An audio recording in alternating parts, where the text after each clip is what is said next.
ஆண்டவராகிய இயேசு கிறிஸ்துவின் கிருபையும் சமாதானமும் உங்கள் அனைவரோடும் கூட என்றென்றைக்கும் இருப்பதாக. தலைப்பு: நான் உன்னை விட்டு விலகுவதும் இல்லை, உன்னை கைவிடுவதும் இல்லை. ஏசாயா 59ஆம் அதிகாரம் 8ஆம் வசனம் முதல் 21ஆம் வசனம் வரை. கர்த்தருடைய வழிகளில் நடக்காமல் கர்த்தருடைய வார்த்தையை மீறி நடக்கிற ஜனங்களுக்கு எப்படிப்பட்ட நியாய தீர்ப்பு வரும், எப்படிப்பட்ட தண்டனைகள் வரும் என்பதை குறித்து இந்த வேத பகுதியில் சொல்லப்பட்டிருக்கிறது. இவைகளை நாம் தெரிந்து கொள்ளும் போது, ஒருவேளை இந்த காரியங்கள் நம் வாழ்க்கையில் இருந்தால் நாம் பாவம் செய்திருக்கிறோம், அதனால்தான் நமக்கு இது நேரிட்டு இருக்கிறது என்ற தெளிவை பெற்றுக் கொள்ளலாம். நாம் ஒரு காரியத்தை தெளிவாய் புரிந்து கொண்டால் அது பிரச்சனையா இருந்தால் பிரச்சனையிலிருந்து விடுபட முடியும். ஒரு காரியம், தீமையான காரியம் நம் வாழ்க்கையில் இருக்கிறது என்றால் அதை பற்றின தெளிவு வந்துவிட்டாலே சுலபமாய் வெற்றி பெற்றுக் கொள்ளலாம். முதலில் நன்மையை விட தீமையை வருவதையும் நமக்கு வரப்போகிற ஆபத்துகளையும் தெரிந்து கொள்வது மிக மிக நன்மையானது. நன்மை வரும்போது திடீரென்று வந்தாலும் சந்தோஷமாய் நம்மால் ஏற்றுக்கொள்ள முடியும். தீமை வருவது முன்பே தெரிந்தால் அந்த தீமையிலிருந்து தப்பித்துக் கொள்ளும் வழியை நாம் நிதானித்து நாம் பெற்றுக்கொள்ள முடியும். அதை ஜெபித்து அந்த தீங்கிலிருந்து தப்பித்துக் கொள்ளவும் முடியும். கர்த்தருடைய உதவியை கேட்க முடியும். அதற்கேற்ற காரியங்களை நாம் ஆயத்தப்படுத்த முடியும். அதனால் நம்மிடத்தில் இருக்கிற பாவம் செய்தால் வருகிற எந்தவித பிரச்சனையும் என்ன என்பதை குறித்து தெளிவாய் தெரிந்து கொள்வது நம் வாழ்க்கைக்கு நல்லது.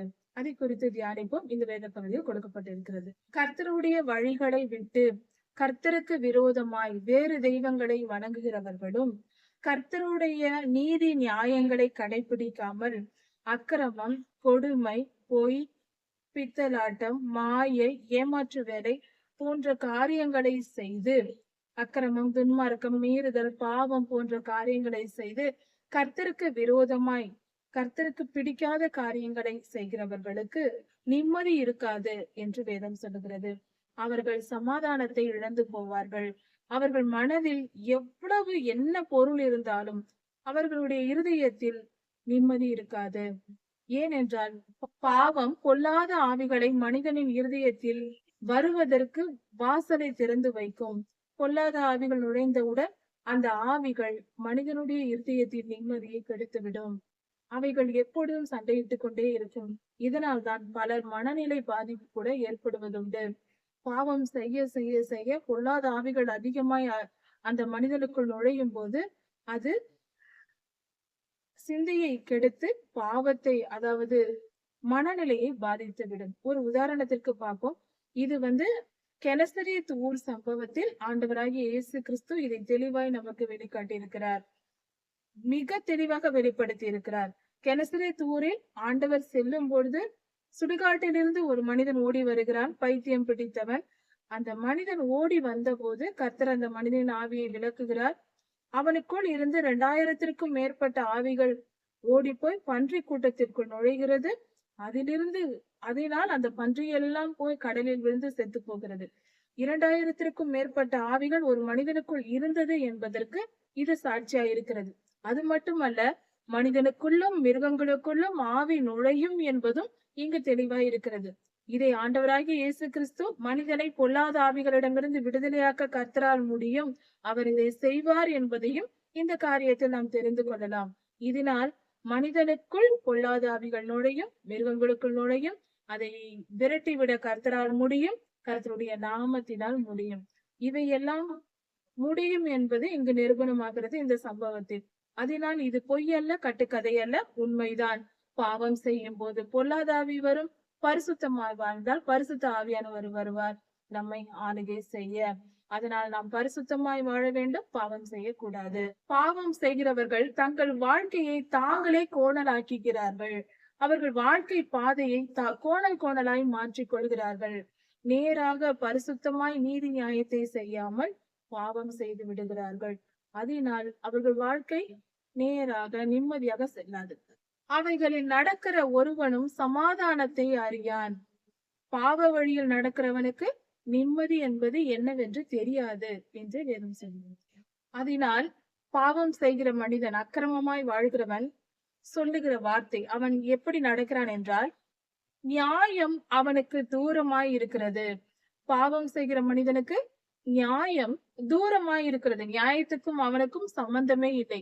அவன் செய்வதெல்லாம் அநியாயம் என்று பொருள். நீதி எங்களை தொடர்ந்து பிடிக்காது என்பான். வெளிச்சத்துக்கு காத்திருந்தோம், இதோ இருள். பிரகாசத்திற்கு காத்திருந்தோம், இதோ அந்தகாரத்தில் நடக்கிறோம். வெளிச்சத்துக்கு காத்திருந்தோம், ஆனால் இருள்தான் கிடைத்தது. வெளிச்சம் வருமென்று எதிர்பார்த்திருந்தோம், எங்கள் வாழ்க்கையில் இருள்தான் வந்தது. பாவ வழியில் வந்தால் இருள்தான் வரும்.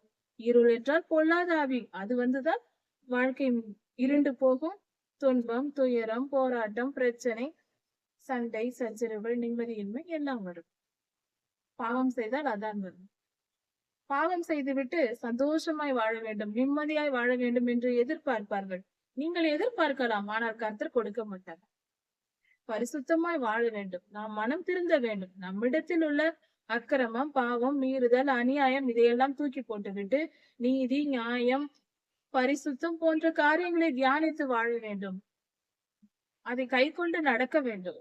பாவம் செய்கிறவர்களுடைய நிலை எப்படி இருக்குமா? நாங்கள் கண் பார்வை இல்லாதவர்களைப் போல, பார்வையற்றவர்களைப் போல சுவரை பிடித்து கொண்டு திரிகிறோம். நடக்க முடியாமல் சுவரை பிடித்து கொண்டு திரிகிறார்களாம். சுவரை பிடித்து கொண்டு நடக்கிறார்களாம். நேராக நிமிர்ந்து நடக்க முடியவில்லை. இரவில் இடறுகிறது போல பகலிலும் இடறுகிறோம். நடந்து போகும்போது கால் தள்ளாடுகிறது, இடறுகிறது.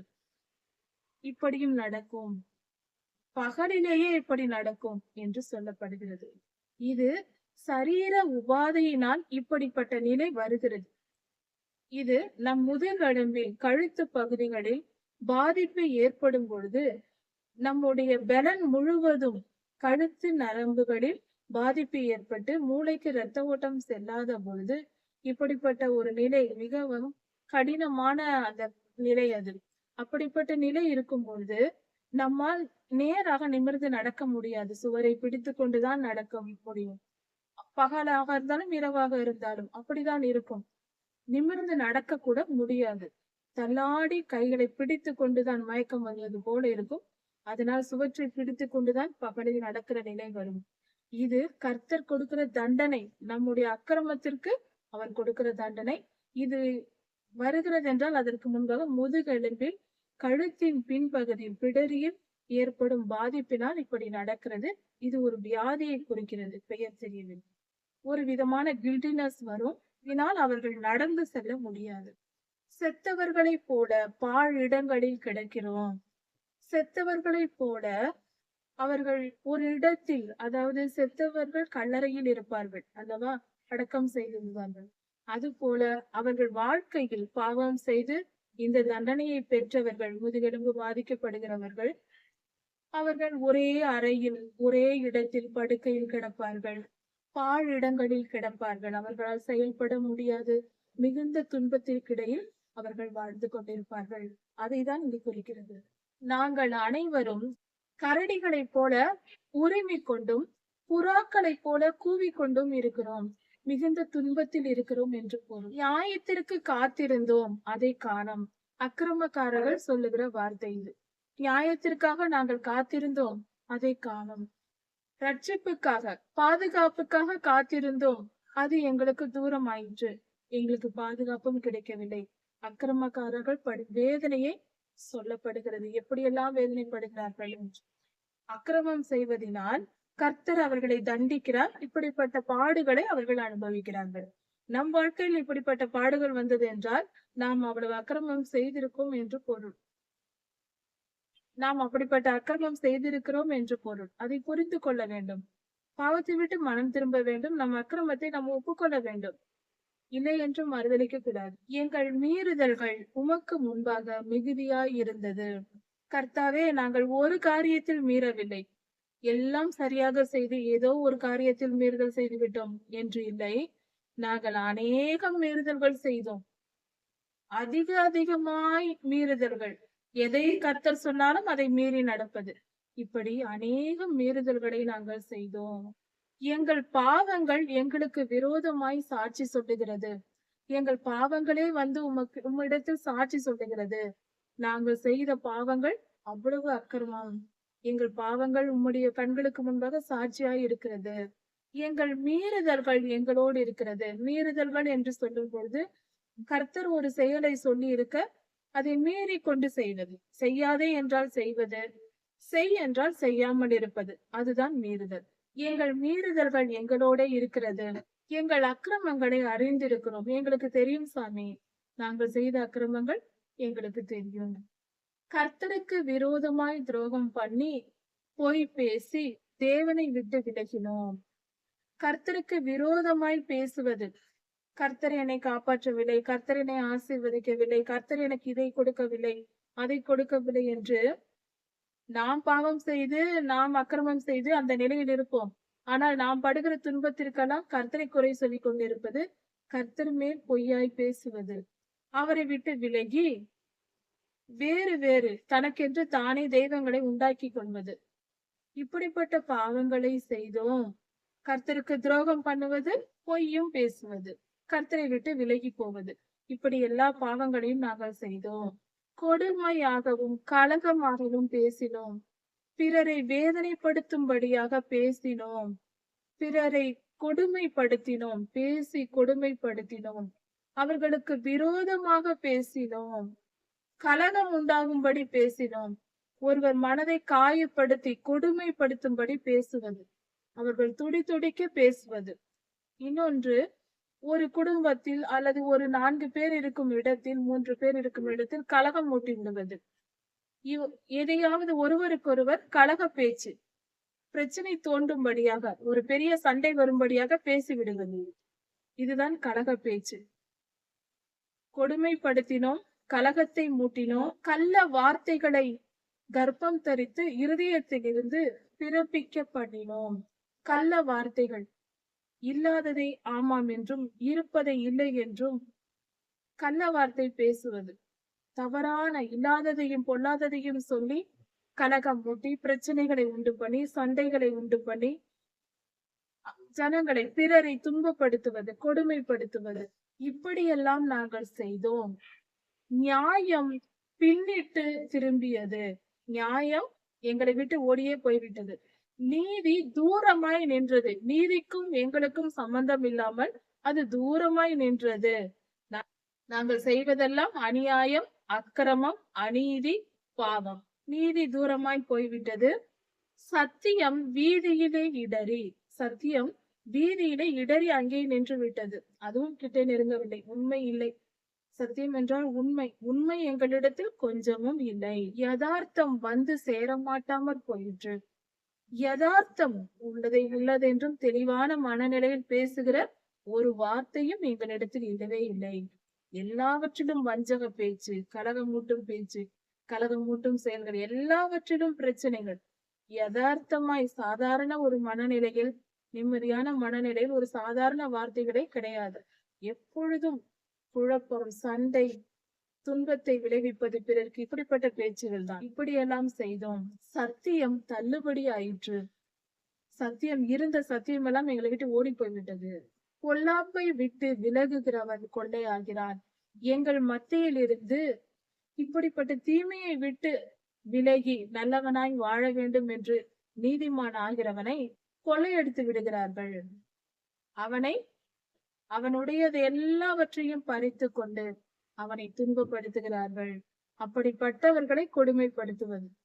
யாராவது தவறான இந்த மனிதர்களோடு சேர்ந்திருக்கிற ஒரு மனிதன் திருந்த விட்டால் அவனை கொள்ளையடித்து விடுவது, அவனை ஒன்றும் இல்லாமல் ஆக்கி விடுவது, அக்கிரமம் செய்து பிறரை கொடுமைப்படுத்துவது, தீமை விளைவிப்பது பிறருக்கு. இப்படிப்பட்ட காரியங்களை நாங்கள் செய்தோம். இந்த காரியங்கள் இஸ்ரவேலரின் மத்தியில் இருந்தது. இப்படியெல்லாம் அவர்கள் வாழ்ந்து கொண்டிருந்தார்கள்.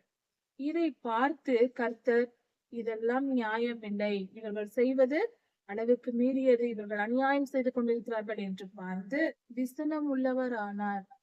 இப்படி செய்கிறார்களே, இப்படி துன்மார்க்கமாய் அக்கிரமமாய் வாழ்கிறார்களே என்று விசனப்பட்டாராம். கர்த்தர் விசனப்படுத்தினோம். நாம் பாவம் செய்வது கர்த்தருக்கு விசனப்படுத்துகிறோம். மனிதன் பாவம் செய்து கர்த்தரையே விசனப்படுத்துகிறார். மற்ற மனிதர்களை துன்பப்படுத்துவது மட்டுமல்ல, கர்த்தரையே விசனப்படுத்துவது, அவர் மனதை வேதனைப்படுத்துவது. எப்படிப்பட்ட மனித பிறவியோ இது தெரியவில்லை. நாம் தான் அவ்வளவு செய்கிறோம். நம்மை சூழ்ந்திருக்கிறவர்களை பிறருக்கு துன்பம் நான் வாழ வேண்டும் என்று பிறருக்கு துன்பம் கொடுத்து கொடுமைப்படுத்தி கலகம் மூட்டி போய் பித்தலாட்டம் எல்லா வித்தையும் செய்து கடைசியில் கர்த்தருக்கும் மனவேதனை உண்டு பண்ணி ஏன் பிறக்க வேண்டும் இப்படி ஒரு பிறப்பு? பரிசுத்தமாய் வாழ்ந்து இன்பமோ துன்பமோ வாழ்ந்து விட்டு போகலாமே. இப்படி அக்கிரமம் நடக்கிறது. ஒருவன் விண்ணப்பம் பண்ணுகிறவன் இல்லை என்று கர்த்தர் பார்க்கிறாராம். ஒருவனாவது என்னிடத்தில் வந்து ஜெபிக்கிறானா? இப்படிப்பட்ட காரியங்கள் நடந்து கொண்டிருக்கிறதே, இவ்வளவு அக்கிரமம் நடக்கிறதே, ஒருவனாவது வந்து என்னிடத்தில் ஜெபிக்கிறானா என்று கர்த்தர் பார்க்கிறார், காப்பாற்றும்படியாக. இது தேவ நீதி. ஒரு மனிதனாவது விண்ணப்பம் செய்தால்தான் கர்த்தர் அங்கு வந்து காப்பாற்றுவார். அப்படி அவர் செய்ய பார்க்கிறார். ஒருவனாவது இருக்கிறானா என்று பார்க்கிறார். ஒரு மனிதனாவது நல்லவனாக இந்த அக்கிரமத்தை பார்த்து எதிர்த்து கர்த்தாவே இதை சரிப்படுத்தும் என்று என்னிடத்தில் வந்து கேட்கிறானா என்றால் ஒருவனும் இல்லை. எல்லாரும் பாவம் செய்கிறார்கள், ஒருவனும் என்னிடத்தில் வந்து ஜெபிப்பதில்லை என்று கர்த்தர் ஆச்சரியப்பட்டாராம். ஒருவன் கூடவா இல்லை, இப்படி இருக்கிறார்களே என்று. ஆதலால் அவருடைய புயமே அவருக்கு ரட்சிப்பாகி, அவருடைய கரங்களே அவருக்கு பாதுகாப்பாய். அப்படி என்றால் ஆண்டவராகிய இயேசு கிறிஸ்துவின் ஜெபத்தினால் அவரே பிதாவாகிய தேவன் குமாரனுடைய ஜெபத்தினால் பரிசுத்த ஆவியானவரின் ஜெபத்தை கேட்டு அவருடைய நீதியே அவரை தாங்குகிறது. தேவ நீதியே அவரை தாங்குகிறது.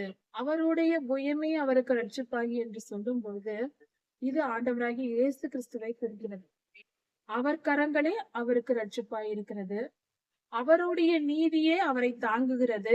எல்லா மனிதர்களும் கெட்டு போனவர்கள். ஆண்டவராகிய இயேசு கிறிஸ்துவே பாவமில்லாத பரிசுத்தராய் இருந்தார். அவரை வைத்து ஆண்டவராகிய இயேசு கிறிஸ்துவின் முதல் வருகையையும் சிலுவை மரணத்தையும் இங்கு குறிக்கிறது. அவருடைய நீதியே அவரை தாங்குகிறது. அவர் நீதியை மார்க்கவசமாக அணிந்து எபேசியர் 6ஆம் அதிகாரம் 10, 11, 12 வசனங்களில் சர்வாயுத வர்க்கம் என்று கொடுக்கப்பட்டிருக்கிறது. அந்த சர்வாயுத வர்க்கத்தை நாம் அணிந்து கொள்ள வேண்டும் கடைசி கால சந்ததி என்று சொல்லப்பட்டிருக்கிறது. அதை ஆண்டவராகிய இயேசு கிறிஸ்து அணிந்திருந்தார் என்று இந்த வேத பகுதியில் கொடுக்கப்பட்டிருக்கிறது. அவர் நீதியை மார்க்கவசமாக அணிந்து பிரஸ்பிளேட், அவர் குண்டு பாயாமல் இருப்பதற்கு அணிவார்கள் அல்லவா, கவசமாக போட்டுக் கொள்கிறார். ரட்சிப்பு என்னும் சீராவை தமது தலையில் வைத்திருக்கிறார். தலையில் போடும் அந்த இரும்பினாலான கேப் போடுவார்கள் அந்த காலத்தில், அந்த தலை சீரா அது வந்து போட்டுக் கொள்ளப்படுகிறது. ஹெல்மெட் அதைதான் சொல்கின்றது. ரட்சிப்பு, பாதுகாப்பு, பிறரை பாதுகாப்பது, பிறரை ரட்சிப்புக்குள் வழி நடத்துவது அவருக்கு ஹெல்மெட் போல இருக்கிறதாம் ஆண்டவர் இயேசு கிறிஸ்து. நீதி சரி கட்டுதல் என்னும் வஸ்திரத்தை உடுப்பாக உடுத்தி, நாம் நம் துணியை உடுத்திக் கொள்வது போல நீதி சரி கட்டுதலை கர்த்தர் செய்கிறார். பாவம் செய்தவர்களுக்கும் பரிசுத்தவான்களுக்கும் அவரவர் செயல்களுக்கு ஏற்ற பலனை கர்த்தர் கொடுக்கிறார். அதுதான் அவர் வஸ்திரம் உடுத்தி இருப்பதற்கு சமமா, அவருடைய வஸ்திரத்திற்கு சமமாக நீதி சொல்லப்படுகிறது. வைராக்கியத்தை சால்வையாக போர்த்தி கொண்டார். கர்த்தர் வைராக்கியத்தை சால்வையாக வைராக்கியமாய் இருக்கிறார். நீதி சரி கட்டுவதற்கு அவர் வைராக்கியம் கொண்டிருக்கிறார். நல்லோர்களுக்கு, நீதிமான்களுக்கு அவர்கள் செயல்களுக்கு ஏற்ற நன்மையை செய்யவும், துன்மார்க்கருக்கு அவர்கள் செயலுக்கு ஏற்ற தண்டனையை கொடுக்கவும் கர்த்தர் வைராக்கியமாய் இருக்கிறார். நிச்சயம் அதை சரியாக அவர் செய்வார். அவரவர் செயல்களுக்கு ஏற்ற பலனை அவர்களுக்கு கொடுப்பார். தம்முடைய சத்துருக்களிடத்திற்கு, கர்த்தரை எதிர்த்து வாழ்ந்த ஜனங்களிடத்தில் அவர் தம்முடைய உக்கிரத்தை சரி கட்டுவார். அவருடைய கோபத்தை எல்லாம் தீர்ப்பார். அப்படி என்றால் கர்த்தரை எதிர்க்கிறவர்கள் தண்டனைக்குள்ளாவார்கள். கர்த்தர் நியாயம் தீர்ப்பார். மிகப்பெரிய ஆபத்துகள் அவர்களுக்கு வரும். கர்த்தருக்கு விரோதமாய் செயல்பட்டவர்களுக்கு, அவர்கள் கர்த்தருடைய எதிரிகளுக்கு, கர்த்தரை எதிர்த்தவர்களுக்கு அவர்கள் செயல்களுக்கு ஏற்ற பலனை அவர்களுக்கு கொடுப்பார். அதே போல தீவுகளுக்கு ஏற்ற பலனையும் தருவார். உலகத்தில் இருக்கிற தீவுகள், சிறிய பெரிய தீவுகள், கடலில் இருக்கிற தீவுகள் இருக்கிறது அல்லவா, அவைகளின் செயல்களுக்கு ஏற்ற பலனை தருவார். அப்படி என்றால் தீவுகளில் இருந்து கர்த்தருக்கு விரோதமான செயல்கள் செயல்பட போகிறது. அநியாயங்கள், அக்கிரமங்கள் தீவுகளில் அதிகமாய் நடக்க போகிறது. அப்படிப்பட்டவைகளை கர்த்தர் அழித்து தீர்ப்பார் என்று பொருள். தீயவர்கள் அநேகம் பேர் தேசங்களில் இருந்தால் ஆபத்து நேரிடுகிறது என்று தீவுகளில் போய் குடியிருக்க தொடங்குகிறார்கள். மிகப்பெரிய செல்வந்தர்களாய் இருப்பவர்கள் பாவம் செய்கிறவர்கள், அப்படிப்பட்ட அக்கிரம நினைவுகள் உள்ளவர்கள் தீவுகளில் போய் வாழ்ந்து கொள்கிறார்கள். தேசங்களில் குடியிருந்தால் ஆபத்துகள் நேரிடும், போராட வேண்டியிருக்கும் என்று இப்படி அவர் தப்பித்துக் கொள்ள வழி தேடுகிறார்கள். தீவுகளையும் நியாயத்திற்கு கர்த்தருக்கு தெரியும், அழித்து போடுவார். அப்பொழுது சூரியன் அஸ்தமிக்கும் திசை தொடங்கி அவருடைய நாமத்திற்கும் மேற்கு திசையில், அதாவது அமெரிக்கா கண்டம் அந்த பகுதிகளில் இருந்து அவருடைய நாமத்துக்கு பயப்படுவார்கள். அமெரிக்க கண்டம் இருக்கிறது அல்லவா, வட அமெரிக்கா, தென் அமெரிக்கா, இந்த பகுதிகளில் கர்த்தருடைய நாமத்துக்கு ஜனங்கள் பயப்படுவார்கள். கிழக்கில் சூரியன் உதிக்கும் திசையில் இருந்து அவருடைய மகிமை வெளிப்படும். கிழக்கில் என்றால் ஜப்பான் போன்ற தேசங்கள் இருக்கிற கிழக்கு பகுதி. இந்த பகுதியிலிருந்து கர்த்தருடைய மகிமை வெளிப்படும். மிகப்பெரிய நியாய தீர்ப்புகள் வரும். கர்த்தரே தெய்வம் என்று எல்லோரும் உணர்ந்து கொள்ளும்படியாக பல தீமைகளை கர்த்தர் அகற்றி போடுவார். இயற்கையில் மிகப்பெரிய மாற்றங்களை உண்டு பண்ணுவார். அப்பொழுது ஜனங்கள் பயப்படுவார்கள் கர்த்தருக்கு. வெள்ளம் போல் சத்துரு வரும்போது கர்த்தருடைய ஆவியானவர் அவனுக்கு விரோதமாய் கொடியேற்றுவார். இது மிகப்பெரிய தீர்க்க தரிசன வார்த்தை. கடைசி காலத்தில் அந்தி கிறிஸ்துவின் ஆட்சியில் கர்த்தர், அந்தி கிறிஸ்து உலகத்தை மிரட்டி கொண்டு அநியாயம் பண்ணி கொண்டிருப்பான். மிகப்பெரிய தீமைகள், உலகத்தில் இல்லாத தீமைகளை எல்லாம் அவன் செய்து கொண்டிருப்பான். இதுவரை பூமி கண்டிராத அளவுக்கு பாவத்தை அவன் நடப்பிப்பான். அப்பொழுது கர்த்தருடைய ஆவியானவர் அவனுக்கு விரோதமாய் எழும்பி செயல்படுவார். கர்த்தருடைய ஆவியானவரே இறங்குவார் தம்முடைய ஜனங்களை பாதுகாக்கும்படியாக, நம்மை கர்த்தருடைய பிள்ளைகளை பாதுகாக்கும்படியாக அவரை இறங்கி பரிசுத்த ஆவியானவர் அந்தி கிறிஸ்துவுக்கு விரோதமாய் யுத்தம் செய்வார். கிழக்கில் இருந்து கர்த்தருடைய மகிமை விளங்கும். மிகப்பெரிய அந்தி கிறிஸ்துவின் செயல்களை முறியடித்து போடுவார். கிழக்கு பகுதி, பூமியின் கிழக்கு பகுதியான தேசங்களில். மேற்கு பகுதியில் கர்த்தருடைய நாமம் மகிமைப்படும். கர்த்தருடைய நாமத்துக்கு ஜனங்கள் பயப்படுவார்கள். அங்கும் கர்த்தருடைய மகிமை வெளிப்படும். கர்த்தருடைய புகழ்ச்சி எங்கு உண்டாகிறதோ, அவர் செயல்கள் பெரியதாய் செய்யும் பொழுது ஜனங்கள் கண்டு பயப்படுவார்கள், மனம் திரும்புவார்கள். மீட்பர் சீயோனுக்கும் வருவார் என்று கர்த்தர் சொல்லுகிறார். பாவத்தை விட்டு, கர்த்தருடைய மீறுதலை விட்டு, கர்த்தருக்கு மீறுகிற செயலை விட்டு மனம் திரும்புகிறார்கள் அல்லவா பரிசுத்தவான்கள், நாம் தான். மனம் திரும்பிய நம்மை போன்றவர்களுக்கு கர்த்தர் சொல்லுகிறார், மீட்பர் வருகிறார். இரண்டாம் வருகையில் நமது ஆண்டவராகிய இயேசு கிறிஸ்து வரப்போகிறார். அந்த நற்செய்தியை தான் இங்கு சொல்லப்படுகிறது. மனம் திரும்புகிறவர்களுக்கு நற்செய்தி. இதோ ஆண்டவராகிய இயேசு கிறிஸ்து இரண்டாம் வருகையில் சீக்கிரமாய் வரப்போகிறார். அவரோடு கூட சேர்ந்து நாம் நம் துன்பங்களை எல்லாம் விட்டு ஒழித்து பரிசுத்த நகரத்திற்கு சென்று வாழப்போகிறோம். இன்னொரு ஆசீர்வாதத்தையும் கர்த்தர் நமக்கு கொடுக்கிறார். மனம் திரும்பியவர்களுக்கு கர்த்தருடைய இரண்டாம் வருகை இருக்கிறது. அவரோடு செல்ல போகிறோம், அவரோடு சேர்ந்து கொள்வோம். 1000 வருடம் இந்த பூமியில் அரசாள்வோம். அதன் பின்பு புதிய வானம் புதிய பூமி வரும். அப்பாவோடு எப்பொழுதும் இருக்கலாம், எங்கிருந்தாலும். உன் மேல் இருக்கிற என் ஆவியும் நான் உன் வாயில் அருளிய என் வார்த்தைகளும் இது முதல் என்றென்றைக்கும் உன் வாயிலிருந்தும் உன் சந்ததியிடமிருந்தும் உன் சந்ததியின் வாயிலிருந்தும் உன் சந்ததியின் சந்ததியின் வாயிலிருந்தும் நீங்குவதில்லை என்று கர்த்தர் சொல்லுகிறார். கர்த்தருடைய ஆவியும் வசனமும் நம்மிடமும் நம்முடைய சந்ததியினர் எல்லாரிடமும் இருக்கும்.